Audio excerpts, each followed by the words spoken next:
Hello and welcome to my channel.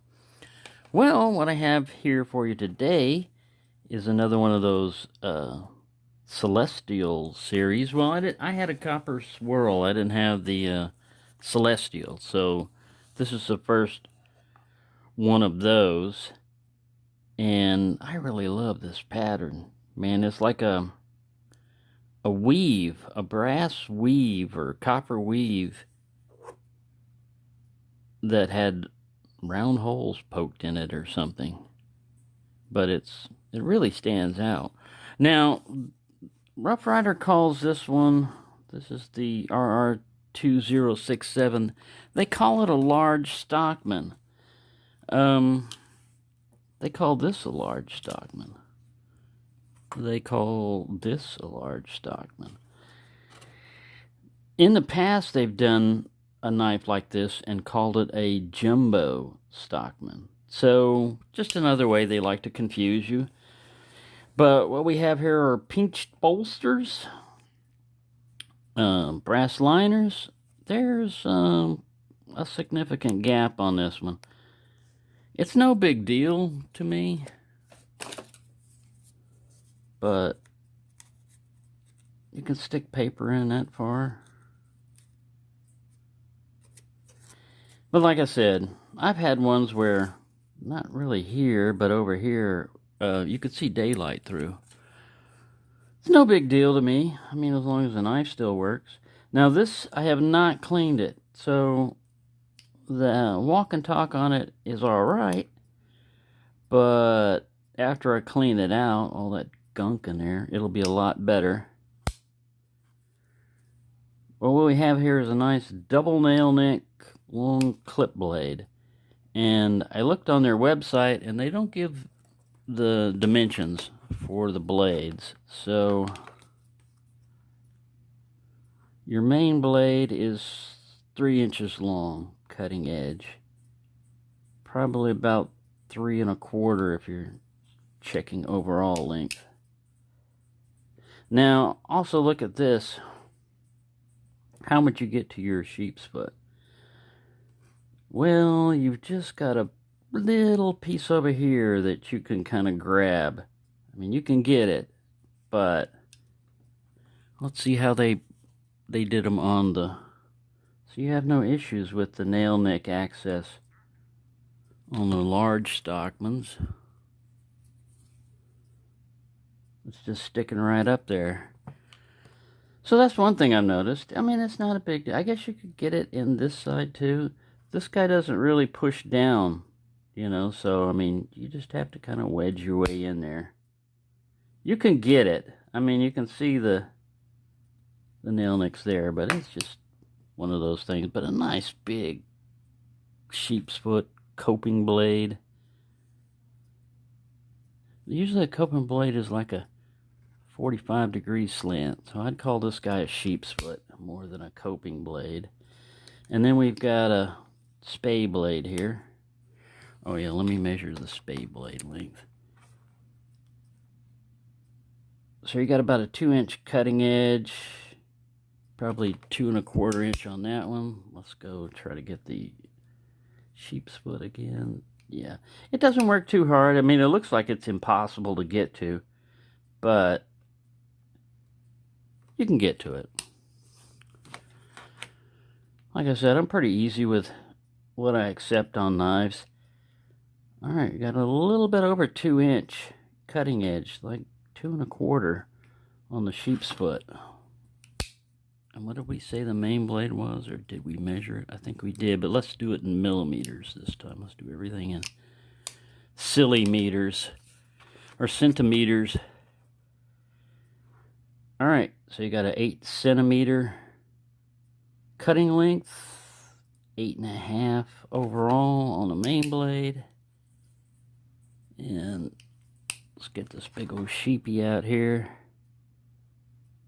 5.5 centimeter cutting edge, maybe 6.5 overall. Let's get out the spare.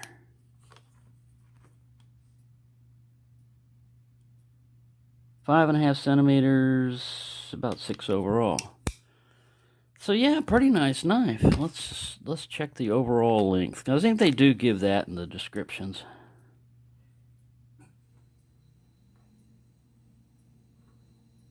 4 3/4 closed. About 12.5 centimeters. So let's look at that pattern again. I really like that. That's pretty nice. All we got left is the weight and possibly a... Where did my scale go? Everything is moved around. I've been... Alright, zoom back here. I'd say 3 ounces. That's what my guess is, 3 ounces.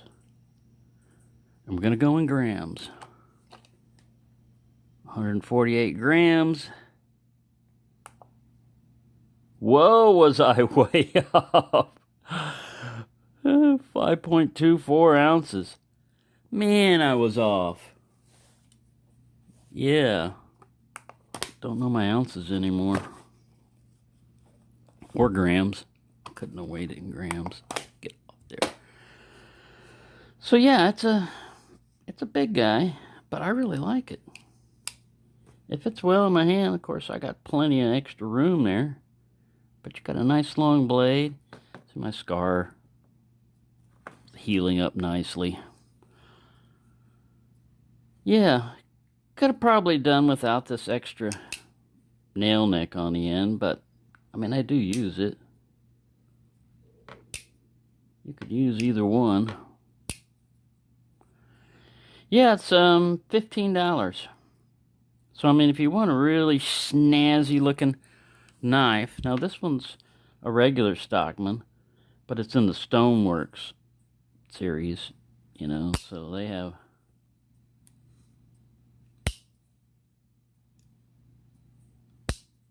that, and this is in the Moon Glow. It looks yellow, but it's not. It's in the Moon Glow series. I don't know, technically it might be acceptable to the Yellow Knives Matter crowd, because that kind of does look yellow, doesn't it? Kind of a lime green yellow. Right, so there you go. I've got some more knives, but I knew I was going to run my mouth on this one too long. So I'll put those up later. I'll show you one that I won't even pull out of the package because it's Barlow. It's a pinup Barlow bombshell. So that'll go with my other Barlow, bombshell Barlow. And I think there's more. I know there's more of these out there, but I'll get them eventually. These are not expensive. So there you go. Let's zoom in on this guy and get one last look at all of the swirls and everything. All the copper pattern.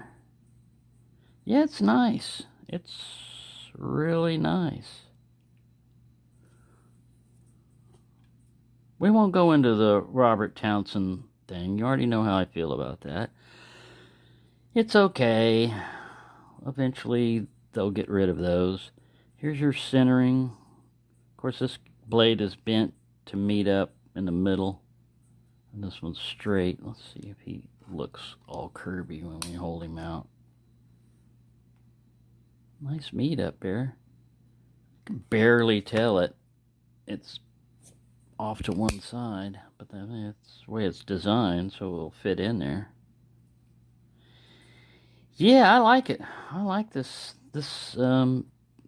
pattern here. I mean, this series, Celestial and Copper Swirl. Do they say anything on the box? We got to zoom out. Rough Ryder with an R, magnetic box, felt and foam padding.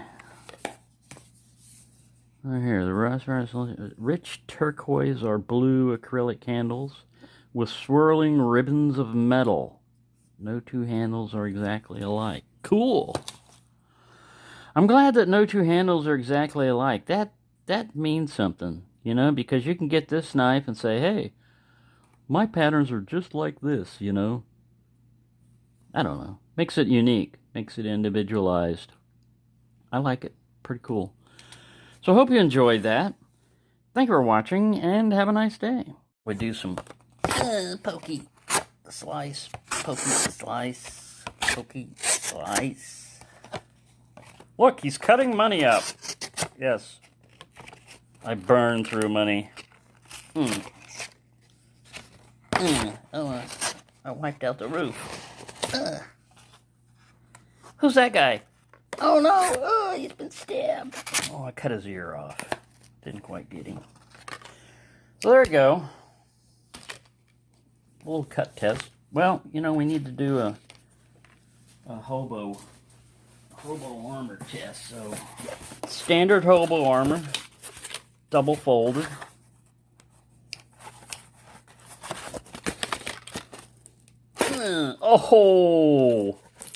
Oh, Mr. Hobo. Oh, Mr. Hobo. You got problems.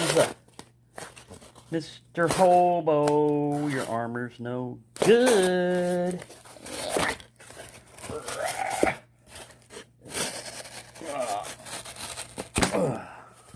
Cut through 4 layers. 4 layers of hobo armor. There you go. Thanks for watching and have a nice day.